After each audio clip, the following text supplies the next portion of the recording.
ശ്രീനന്ദന ചേച്ചി ജഡ്ജസിനോട് ചോദിക്കാം. Okay okay. Sreeni sir. Sreenandana നന്നായിരുന്നു, വെരി നൈസ്. ശരിക്കും എൻജോയ് ചെയ്ത് തന്നെയാണ് പാടിയത്. That way it was nice. But remarkable ആയിട്ട് ഒരു ഇമോഷനോ ഒരു ഹാപ്പിനെസ്സോ തന്നില്ല. Good performance but not great. So അതാണ് നമ്മൾ എയിം ചെയ്യേണ്ടത് ഇവിടെ. ജോസ്കോ ഇന്ത്യൻ വോയിസ് എല്ലാ performances have to be great. So song selection is very important. കുറച്ചൊരു പ്ലാസ്റ്റിക് ജോയ് ആയിരുന്നു. Good luck. Thank you sir. Suja ചേച്ചി. എനിക്ക് സെക്കൻഡ് ചരണം തൊട്ട് ഇഷ്ടമായി ആക്ച്വലി. ഫസ്റ്റ് പല്ലവിയും ശ്രുതി കുറച്ച് മേലെയൊക്കെ കുറേ പ്രശ്നങ്ങളുണ്ടായിരുന്നു. ഷാപ്പാവാനൊരു ടെൻഡൻസി ഉണ്ട്. ഫസ്റ്റ് ചരണവും ഒരു പിന്നെ വാമപ്പായി ആയതാണ്. പക്ഷെ റിഹേഴ്സലിൽ വാമപ്പായി കാണുമല്ലോ, എന്താണെന്നറിയില്ല. ഞാൻ ഫസ്റ്റ് ചരണം ആകുമ്പോഴേക്കും ശരിയാവും വിചാരിച്ചു. ബട്ട് സെക്കൻഡ് ചരണം തൊട്ട് ആക്ച്വലി നല്ലതായിരുന്നു പെർഫോമൻസും ഒക്കെ. എനിക്ക് നാച്ചുറലായിട്ട് തോന്നി. കാരണം യു എൻജോയിങ്. ശ്രീനി പറഞ്ഞ പോലെ പാട്ട് എൻജോയ് ചെയ്തിരുന്നു. ശിവയുടെ ഒറിജിനൽ വോയിസ് ഇത് തന്നെയല്ലേ? അല്ലേ?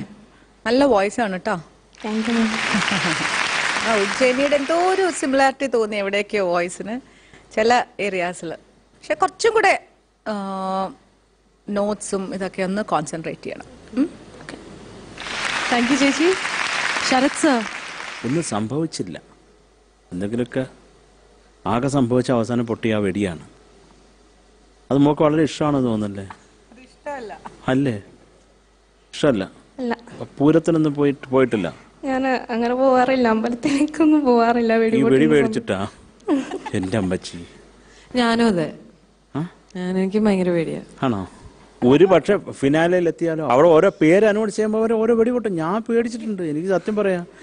എന്നെ ഒരു സീറ്റിൽ കൊണ്ടിരുത്തി അവിടെ ഞാൻ ഐശ്വര്യമായിട്ട് ഭയങ്കര സന്തോഷമായിട്ടിരിക്കുക. അപ്പോൾ അടുത്തതായിട്ട് വരുന്നത് ശ്രീ മോഹൻലാൽ എന്ന് പറയുമ്പോൾ എൻ്റെ ചെവിക്കല്ലിൽ നിന്നൊരു സാധനം. ലാലേട്ടൻ ഞെട്ടിയില്ല, ഞാൻ ഞെട്ടി. ഞാൻ പൊട്ടിയെന്ന് വിചാരിച്ചു. അത്ര അടുത്തായിരുന്നു. എനിക്കും പേടിയാ മോളെ. പിന്നെ മോളെ ലിറിക്കിൻ്റെ കാര്യം നെറ്റ് വഴിതെറ്റിക്കാനുമാണ് ഇപ്പോൾ. അതുകൊണ്ട് നെറ്റ് ഉപയോഗിക്കുന്നത് വളരെ സൂക്ഷിച്ച് കണ്ടും ചെയ്യുക കേട്ടോ. പിന്നെ വേറെ എന്തൊക്കെയുണ്ട് വിശേഷം? വേറെ സുഖമാണ്. സുഖമല്ല, സുഖം. നഖത്തിൻ്റെ സുഖം. അതെ. മോള് കൂളായിട്ടിരിക്കുക.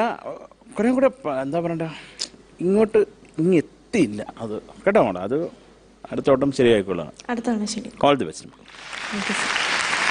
Thank you judges. ഇനി നമുക്ക് മാർക്സ് ചോദിക്കാം. ജഡ്ജസ്, സുജാ ചേച്ചി. Definitely there's scope for improvement. Scope for improvement ഉണ്ടെന്നാണ് പറഞ്ഞിരിക്കുന്നത് സുജാ ചേച്ചി. And she's giving you 24.5 on 30. Sharat sir. Same marks, 24.5 on 30. Thank you sir. Srini sir. 25.5 on 30. 74.5 on 90. ഇനിയിപ്പോ ശ്രീനന്ദനയുടെ ടോട്ടൽ ഓവറോൾ പെർഫോമൻസിന് എത്രയാണ് marks നൽകിയിരിക്കുന്നത് നോക്കാം. ശ്രീനന്ദനയ്ക്ക് ഓവറോൾ പെർഫോമൻസിന് ഓക്കെ ഓൺ 10 7.5. ഓവറോൾ സ്കോർ 100-ൽ 82 മാർക്സ് ആണ് ശ്രീനന്ദനയ്ക്ക് കിട്ടിയിരിക്കുന്നത്. Thank you. മോശം സ്കോർ അല്ല, നല്ല സ്കോറാണ്.